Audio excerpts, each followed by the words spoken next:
ഇന്ന് നമുക്ക് വളരെ ഈസി ആയിട്ട് കുട്ടികൾക്ക് പോലും ഉണ്ടാക്കാൻ പറ്റുന്ന ഒരു പുഡിംഗ് റെഡിയാക്കി എടുക്കാം.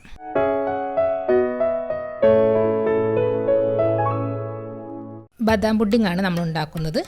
ഇതിനു വേണ്ടി ഞാനിവിടെ ബദാം പുഡിംഗ് മിക്സാണ് ഉപയോഗിക്കുന്നത്. 100 ഗ്രാമിൻ്റെ ഒരു പാക്കറ്റാണിത്. ചൈന ഗ്രാസും പഞ്ചസാരയും എല്ലാം മിക്സ് ആയിട്ടുള്ള പുഡിംഗ് മിക്സാണിത്. ഈ പുഡിംഗ് മിക്സ് ഒരു പാത്രത്തിലേക്ക് മാറ്റി വെക്കാം. ഇനി ഒരു പാത്രത്തിൽ 1/2 ലിറ്റർ പാലെടുത്ത് തിളക്കാൻ വെക്കാം. പാല് ചെറുതായിട്ട് തിളക്കാൻ തുടങ്ങുമ്പോൾ പുഡിംഗ് മിക്സ് കുറേശ്ശെ ഇട്ട് ഇളക്കി യോജിപ്പിക്കാം.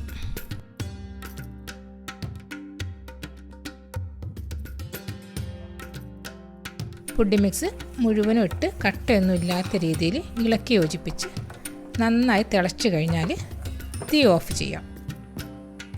മധുരം നോക്കിയിട്ട് ആവശ്യമുണ്ടെങ്കിൽ കുറച്ചുകൂടി മധുരം ചേർത്ത് കൊടുക്കാം. ഞാനിവിടെ ഒരു 3 ടേബിൾ സ്പൂൺ പഞ്ചസാര കൂടി ചേർക്കുന്നുണ്ട്. ഇനി ചൂടോട് കൂടി തന്നെ പുഡിംഗ് ട്രേയിലേക്ക് മാറ്റാം.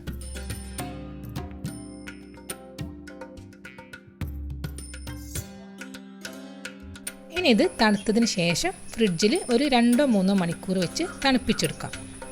പുഡിംഗ് തണുത്ത് വരുമ്പോഴേക്കും നമുക്ക് പുഡിംഗ് ഡെക്കറേറ്റ് ചെയ്യാനുള്ള തേങ്ങ അണ്ടിപ്പരിപ്പും ചേർത്ത് ഒരു കാരമൽ റെഡിയാക്കിയെടുക്കാം.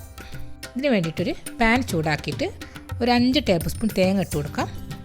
ഇതിലേക്ക് 2 ടേബിൾ സ്പൂൺ അണ്ടിപ്പരിപ്പ് ചെറുതായിട്ട് മുറിച്ചതും 2 ടേബിൾ സ്പൂൺ പഞ്ചസാരയും ചേർത്തിട്ട് മീഡിയം തീയിൽ വറുത്തെടുക്കാം. ഒരു 6-7 മിനിറ്റ് കഴിയുമ്പോൾ ഇതുപോലെ നിറം മാറി വരും.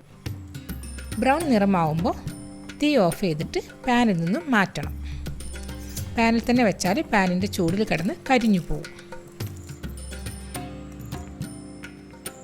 പുഡിംഗ് തണുത്ത് നല്ല സെറ്റായിട്ട് വന്നിട്ടുണ്ട്. ഇതൊന്ന് കട്ട് ചെയ്യാം.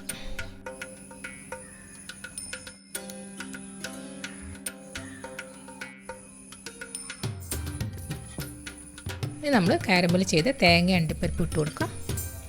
അതുപോലെ ബദാം ഉണ്ടെങ്കിൽ കുറച്ച് ബദാം ചെറുതായിട്ട് കട്ട് ചെയ്തിട്ട് കൊടുക്കാം.